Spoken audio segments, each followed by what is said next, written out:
In this exercise, we're going to prepare an income statement, except this time we're going to consider the fact that the company may have discontinued some operations, which, if you'll recall, means that they have gotten rid of some type of segment of their business, decided to discontinue it. So, for example, if Nike wanted to stop selling shoes altogether, that would be considered a discontinued operation. And the company would have obviously expenses and potentially even income from liquidation that they might have pertaining to that discontinued operation. So they'd need to report that on their income statement, but they would want to report it separately from their normal operations. Because remember, the income statement is to tell how the performance of the company was that year. And if discontinued operations affected that performance, we want to have them separate from our normal operations so that we can still use the income statement for its predictive value of future years.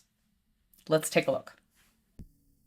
To begin preparing this income statement, we need to start with income from continuing operations, which were given to us in this problem as $550,000. They've also already filled in that heading for us here in the income statement, so we'll plug in that $550 and then move on to the discontinued operations section. So presumably above the income from continuing operations section of $550 was the sales revenue, the cost of goods sold, and any other expenses pertaining to the regular operations of the business, as well as non-operating items like interest income or interest expense. But in this section, discontinued operations, we're going to separate out entirely the income and expenses pertaining to this discontinued segment of the business.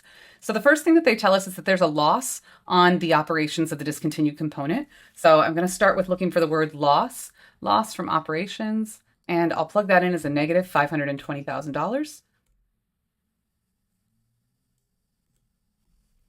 Then we have an income tax benefit. So whenever we have a loss or an expense, that's less income that we have to pay taxes on. So because of these discontinued operations, we will have an income tax benefit, meaning income taxes that we do not have to pay, of $130,000. So the income and loss from discontinued operations is a net negative $390,000. So the net income for this company is $160,000. They've also asked us to prepare the earnings per share. So we start with the income from continuing operations here.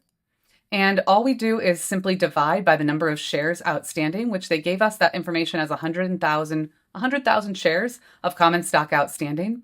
So if we divide that 550, the income from continuing operations, by the 100,000, we would end up with $5.50 per share.